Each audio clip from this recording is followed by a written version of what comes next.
Yo, what's up? Votre Sammy Boy, il a fait un Ironman, puis il en a pas assez parlé, fait qu'il ressent le besoin d'en faire une vidéo. Non, mais sérieusement, j'ai eu la chance d'avoir mes parents avec moi une bonne partie de la journée, puis ils ont filmé pas mal de trucs, fait que je me suis dit, pourquoi pas vous raconter ma journée? J'ai l'impression d'avoir vécu une semaine complète en une seule journée. Pour mettre tout le monde à jour, le 26 août dernier, je me suis inscrit pour un full Ironman qui était censé se dérouler 18 jours plus tard. C'était une décision très spontanée et vraiment dernière minute, considérant que t'es censé t'entraîner des mois et des mois pour ça. Mais bon, ça faisait des mois que je divaguais au travers de la vie sans avoir des réels objectifs. Et donc, c'était l'occasion de me remotiver et d'avoir un but excitant et motivant pour les semaines à venir. Donc, pendant ces 2 semaines, j'ai emprunté un bike de TT, j'ai repris la natation après 5 mois d'arrêt. J'ai juste repris l'entraînement sérieusement. Tout allait super bien jusqu'à ce que 2 jours avant la course, le Ironman se fasse transformer en une distance sprint pour des raisons de COVID. Comme l'événement était limité à 250 personnes en même temps sur le site, l'organisation ne pouvait pas se permettre d'avoir les mêmes athlètes pendant plus de 10 heures. Donc la distance Ironman, demi-Ironman et olympique s'est fait transformer en sprint pour que tous les 4 heures, l'organisation puisse vider le site et permettre à une nouvelle batch d'athlètes de s'installer et de faire leur tri. Honnêtement, je pense que c'était vraiment un bon move de l'organisation. C'est juste un peu rough quand tu l'apprends 2 jours avant la course. Puis moi, des tri sprints, j'en ai fait des dizaines. C'est pas ça que j'avais envie de faire.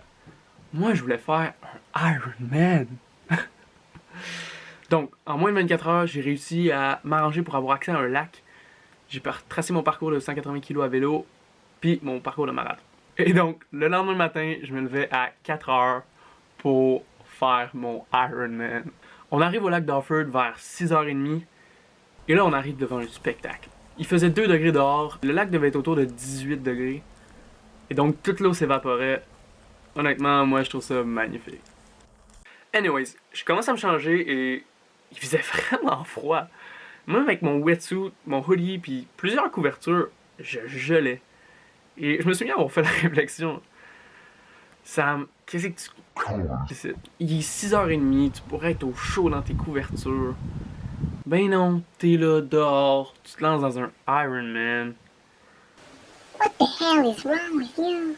Anyways, mon père était en train d'aller chercher le kayak, puis je me souviens avoir dit à ma mère... Ouais, ça me tente plus trop maintenant, là. On retourne à la maison, puis on fait comme si ça s'était jamais passé.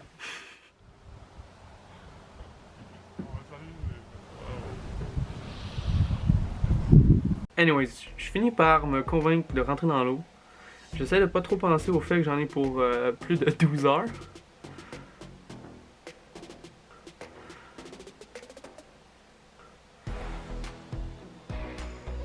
Ah!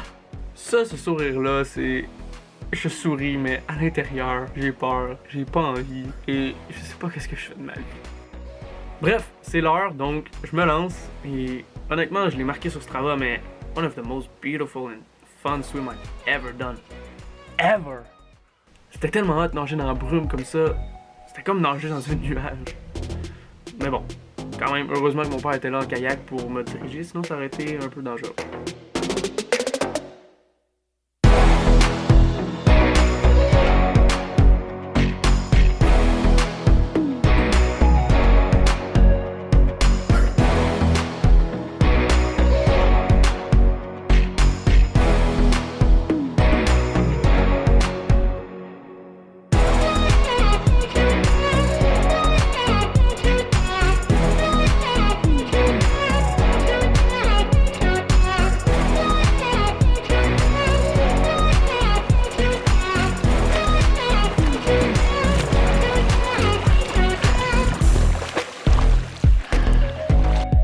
Bref, après 1h06 de nat, la montre indique 3900 mètres, 100 mètres de trop, mais bon. C'est mon père qui portait la montre sur le kayak, donc on n'a pas eu exactement la même trajectoire. Je pense que c'est safe de dire que le 3800 était fait. Bon, apprêtez-vous à voir la transition la plus lente de l'histoire de l'humanité. Fut un temps où j'étais capable d'enlever ce wetsuit-là en moins de 20 secondes, puis là, même pas capable de l'enlever tout seul. Quasiment 30 minutes plus tard, qui a paru comme 5 minutes, mais bon, 30 minutes plus tard, je pars finalement pour mon 180 kg de vélo. Allez, c'est parti!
Le bike a vraiment bien été. L'objectif, c'était d'aller le plus relax possible pour pouvoir sortir du 180 kg avec les jambes le plus fraîches possible. Gros shout-out à Fred d'être venu me rejoindre à Granby en bike. Let's go! On a roulé ensemble jusqu'à Marieville, jusqu'à ce qu'il casse son bike en deux avec ses watts. Phénoménal! Honnêtement, j'ai jamais vu ça. Bref, il me restait encore 100 kg, donc j'ai continué. Et à peine 15 kg plus tard, je vois une voiture blanche qui s'en vient dans ma direction, puis je la reconnais tout de suite. La voiture à Frigo, mon ancien coach. Il s'arrête sur le bord du chemin, il ouvre son coffre, craint de la musique sur un woofer qu'il a installé dans son coffre, juste pour ça. Il restait avec moi une dizaine de kilomètres, mais ça m'a tellement fait du bien au mental d'être avec quelqu'un que je connaissais, puis d'avoir les idées ailleurs que sur mon Ironman. Merci Frigo. Autour du kilomètre 140 en bike, je devais repasser par la maison pour remplir mes bouteilles d'eau puis faire le plein de bouffe. Je suis pas resté longtemps, mais après, je me suis pogné un 20 kg de vent de face. Ça m'a vraiment niqué les jambes. Et la moyenne. Mais bon, la moyenne, c'était pas important. C'était juste le premier moment dans la ride, dans la journée où j'avais plus d'énergie, j'avançais plus, j'avais juste plus envie de continuer. Puis, à partir de ce moment-là, tu commences à regarder ton compteur trop souvent, les kilomètres, t'as l'impression qu'ils sont 10 fois plus longs, le temps avance pas assez vite, puis à partir de ce moment-là, c'est juste dans la tête, t'as tellement le goût d'arrêter, t'es juste comme ah, Mais bon, c'était pour ça que je le faisais, je voulais me tester mentalement, je voulais voir jusqu'où je pouvais aller, fait que j'ai fini par le compléter. Au retour, je suis genre à 33, ça m'a niqué ma moyenne là, mais... Pas grave. Non, je m'en fous. Puis là, tu sais, j'avais fait un parcours de 182 kg. Ouais. J'arrive à la fin du parcours, j'étais à 176. Peut-être dans le bois tantôt, ça. Fait que là, dans le bois tantôt, selon moi. Mais là, l'affaire, c'est que la veille, j'avais tracé un parcours de 182 km. Je m'étais dit, je vais mettre 2 km de plus, comme ça, si jamais mon capteur capte mal, je vais avoir un lousse, tu sais. Puis rendu là, 2 kg, c'est rien. Mais je finis la boucle que j'avais tracée de 182 kg, puis mon capteur avait seulement capté 176. La vraie distance Ironman, c'est 180. Puis je voulais absolument avoir 180 sur mon GPS. Fait que j'ai tourné en rond pendant 4 kg dans le quartier juste pour que mon compteur affiche 180. Mais finalement, turns out que le lendemain, j'ai fait recalculer ma ride GPS sur Strava. Puis il m'a affiché 185. Donc je me suis ramassé 5 kg de trop. Ah, mais finalement, c'est moi qui t'ai dit, Ah ben, voilà le guerrier qui vient d'arriver de ses 180 km de vélo. Mortibus, sachant qu'il va avoir un 42 km à faire en course. À faire de rien. On prend un peu de force puis on va repartir. Après une autre transition interminable, je pars pour le marathon. Alors Sam, c'est quoi qui se passe? T'es prêt là? T'es pas cassé? Ouais, je suis en pleine forme, je suis un peu warm-up. Donc c'est bon, là on va aller s'échauffer un petit peu là. On va aller faire un petit peu de course à pied là, parce que, tu sais, Voilà, il en manque un on n'a peu. pas fait grand chose aujourd'hui donc ça va bien.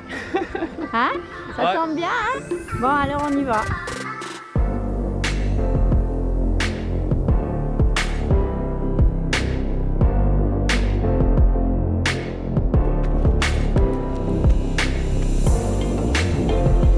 Papa il est où? Ok.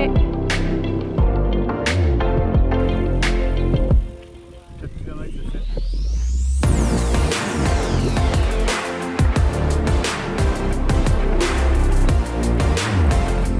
On commence ensemble. Thanks.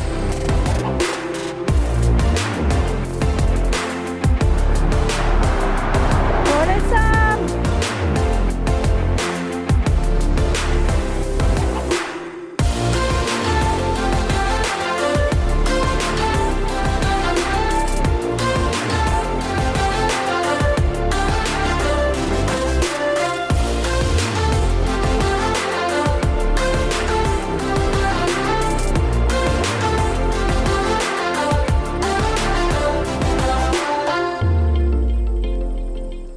Donc, ce que vous venez de voir, c'est les 20 premiers kilos.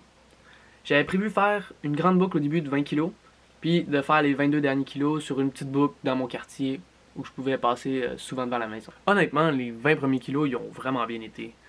Ça m'a pris environ 1h45.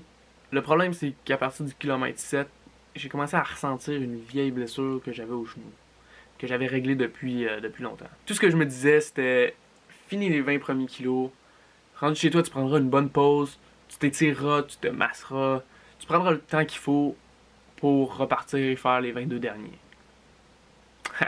Mais là, j'arrive chez moi et j'avais plein d'amis qui m'attendaient. J'étais full content de les voir, mais j'étais tellement cassé puis je voulais tellement m'arrêter là. Oh. Je voulais prendre un break, mais je pouvais pas parce que je savais que ça allait les décevoir. J'avais toutes ces personnes qui me tiennent à cœur, qui se sont déplacées, qui ont pris du temps dans leur journée pour venir m'encourager. Je pouvais pas juste m'étaler au sol puis prendre un break. What the fuck? Donc, je prends une bonne douche d'eau froide et c'est reparti. Oublie la pause, le massage, les étirements, la petite sieste, là, mon Sam. Là. Let's go! J'essayais de pas trop penser à mon genou puis de me concentrer sur les gens qui étaient là avec moi. Mais après chaque tour, je devais m'arrêter quasiment 10 minutes tellement la douleur me transperçait le genou. Ça me faisait vraiment chier parce que j'avais encore pas mal d'énergie. Musculairement, j'avais pas trop mal aux jambes. Ma fréquence cardiaque était encore basse. J'étais juste pas capable de mettre du poids sur ma jambe droite. Ma mère, elle m'a sorti plusieurs genouillères pour voir si ça allait aider. Puis à chaque tour, j'en essayais une différente, mais ça aidait pas vraiment. J'en ai gardé une, là, mais ça aidait pas vraiment. Tu t'es fait rattraper, Sam.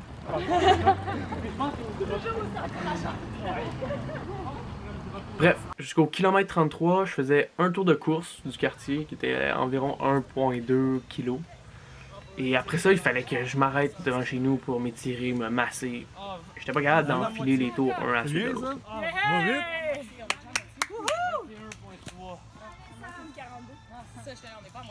Mais à partir du kilomètre 33, on a commencé à faire de l'alternance marche-course.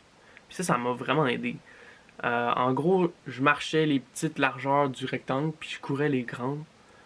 Puis ça me permettait d'enchaîner les kilomètres plus rapidement, parce que même si je courais moins, au moins j'avais pas besoin de m'arrêter complètement pendant plusieurs minutes devant chez nous. Donc, c'est ça qu'on a fait pour les 9 derniers kilomètres. Je commençais à avoir de moins en moins mal aux genoux, donc c'est cool, on pouvait accélérer un peu, courir plus rapidement les longueurs, puis marcher rapidement les largeurs. Il reste 500 mètres. 250 mètres. 500 mètres. Ah ouais, Sandrine. Allez, mon gars. T'es capable. Allez, allez, allez. Sam. Vous revenez, vous finissez ici, hein? Vous finissez ici, hein? Bon, là, je sais ce que vous allez me dire. Come on, Sam, il restait juste 500 mètres. Pourquoi tu marches? Premièrement, je m'en foutais du temps. Rendu à 13h40, là, c'est pas une minute qui fait la différence. Puis deuxièmement, ben Fred, qui avait été avec moi une bonne partie de la journée, il avait dû quitter pour son match de hockey, mais là son match était terminé. Puis il venait d'arriver sur ma rue là, juste avant la fin de la dernière vidéo. Donc je voulais finir ça avec les gens qui m'avaient aidé. Je vous laisse vivre la fin. Bravo! Bravo! Combien de temps depuis ce matin? On a commencé à quelle heure ce matin? Vers 7h15, non? 7h15, il est 8h52. Ou 7h30, je sais Fait plus. que 13h. 13h30? À peu près? Un peu moins? Je suis bien foncé. Allez, Bravo! Bravo! Good job.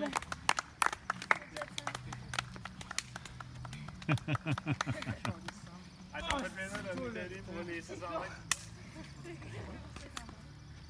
Merci d'être venu. Pour boucler la boucle, un énorme merci à tous mes amis qui sont venus m'encourager et qui ont partagé la souffrance. Un énorme merci à mes parents qui se sont levés à 4h du matin et qui m'ont supporté pendant toute la journée. Et finalement, un énorme merci à toutes les personnes qui m'ont envoyé des messages pendant cette journée. Vous avez vraiment rendu la journée spéciale.